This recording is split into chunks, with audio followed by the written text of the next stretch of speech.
அன்பிற்கினிய நண்பர்களே, அனைவருக்கும் வணக்கம். அந்த செய்தி வந்ததிலிருந்து எனக்கு மட்டும் இல்லை, எங்கள் வீட்டில் எல்லோருக்கும் ஒரு பரபரப்பு இருந்தது. கொடி தீக்குளிச்சுட்டாங்க, பெரிய ஆஸ்பத்திரியில் சாக புழைக்க கிடக்கிறா அப்படின்னு ஒரு தகவல் வந்துச்சு. எல்லோரும் கிளம்பி போனோம். கொடி ஒரு வகையில் எனக்கு மதினி முறை, அதாவது அன்னி முறை. எல்லோரும் போகிறோம். அந்த பெரிய ஆஸ்பத்திரி வாயிலில் ஒரு அவல சூழலாகவே நிலவிக்கிட்டு இருக்கு. கொடி மட்டுமல்ல, எண்ணற்ற பெண்கள், தீக்குளித்த பெண்கள் எல்லோரும் அந்த 99 அவசர சிகிச்சை பிரிவில் கிடைக்கிறார்கள். கொடிக்கு 2 குழந்தை, ஒரு பொண்ணு ஒரு பையன். அது என்னுடைய மாமா பொண்ணு. மாமாவும் அத்தையும் கொடியை ஒரு 100 பவுன் போட்டு திருமணம் செஞ்சு கொடுத்தாங்க. கொடியுடைய கணவன் நல்லவன் தான். ஆனால் ஏதோ ஒரு காலகட்டத்தில் குடியின் மீது நாட்டம் கொண்டும் அவன் செஞ்சுக்கிட்டு இருக்க தொழிலையும் மிகப்பெரிய அளவில் சோபிக்க முடியாமல் போய் கொஞ்சம் கொஞ்சமாக அதை இருக்கிற போட்ட நகைகளை எல்லாம் காலி பண்ணது மட்டும் இல்லாமல் ஏற்கனவே 2 செய்முறை செஞ்ச அத்தனை பணத்தையும் காலி பண்ணிட்டான். ஏற்கனவே கொடியின் அம்மா அப்பா அவங்களுக்கு அந்த மருமகன் மீது ஒரு பெரிய அளவில் வெறுப்பு இருந்துக்கிட்டே இருந்துச்சு.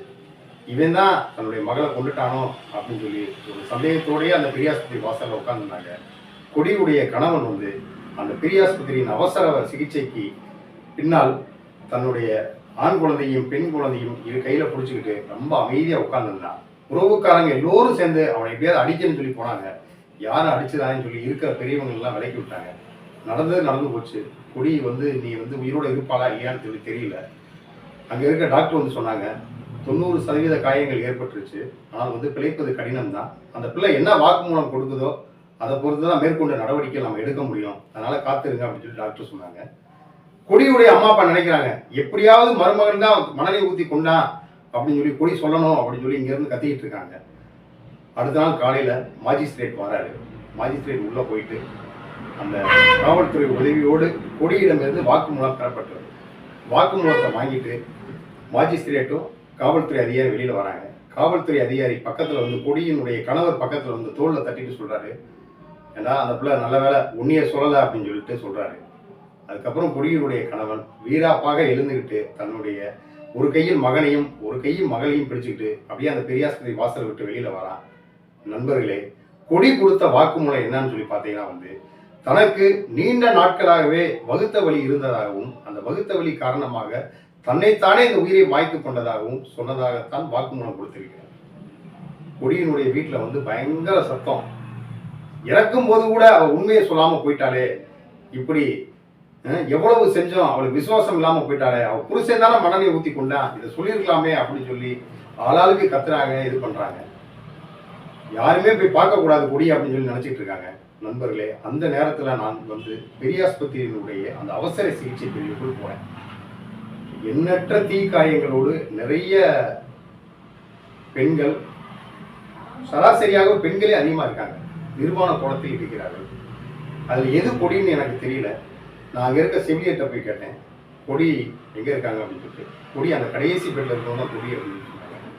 மிக பிரகாசமான முகத்தோடு மிக அழகியலாக நான் பார்த்த அந்த கொடி முழுக்க தீக்காயங்களோடு ஒரு நிர்வாண கோலத்தோடு அதன் உடல் மீது வாழை இலை போர்த்தப்பட்டு ஒரு மெல்லிய ஒரு சத்தத்தோடு அங்கே கிடந்தாங்க. பக்கத்தில் போனேன். யாரோடையும் பேசாத கொடி என்னை அருகில் அழைத்தார். என்ன மதினி, இறக்க போகிறப்ப கூட தெரிஞ்சிருந்து உன் புருஷன் செஞ்ச குற்றத்தைலாம் சொல்லாமல் நீ உனக்கு வகுத்த வலி இருந்துச்சு அப்படின்னு சொல்லிட்டு அவளை வாக்குமூலம் அப்படின்னு சொல்லி கேட்டேன். கொடி பேசவே முடியல. பக்கத்தில் என்னை அழைத்தார். ஒரு மெல்லிய குரலில் ஒன்று சொன்னார். நண்பர்களே, என்ன சொன்னார்னு கேட்டிங்கன்னா என் குழந்தனாரே, நான் தான் இப்படி செத்து போகிறேன், என்னை அவன் தான் மணலை ஊற்றி எரிச்சிட்டான். இனி இதுக்கப்புறமாவது என்னுடைய குழந்தைகளாவது நல்லா இருக்கணும், என் குழந்தைகளை பார்த்துக்கிறதுக்கு அப்பேன்னு ஒருத்தர் வேணும், அதனால தான் அவனை நான் காட்டி கொடுக்கல அப்படின்னு சொல்லி சொன்னேன். நண்பர்களே, மிக துயர் மிகுந்தது இந்த வாழ்க்கை. பெண்கள் தனக்கு இழைக்கப்படும் குற்றங்கள் இந்த ஆண் சமூகத்தால் ஏற்படுகிறது என்று எந்த பெண்ணும் சொல்லுவதில்லை. ஆண்கள் அதனாலே காப்பாற்றப்பட்டு கொண்டிருக்கிறார்கள். பெண்கள் உண்மையாகவே சாட்சி சொல்ல ஆரம்பித்து விட்டால் இந்த ஆண் சமூகம் அத்தனை பேரையும் அடைப்பதற்கு இந்த தமிழ்நாடு மட்டுமல்ல, உலகத்தில் சிறைச்சாலைகள் இல்லை. நன்றி.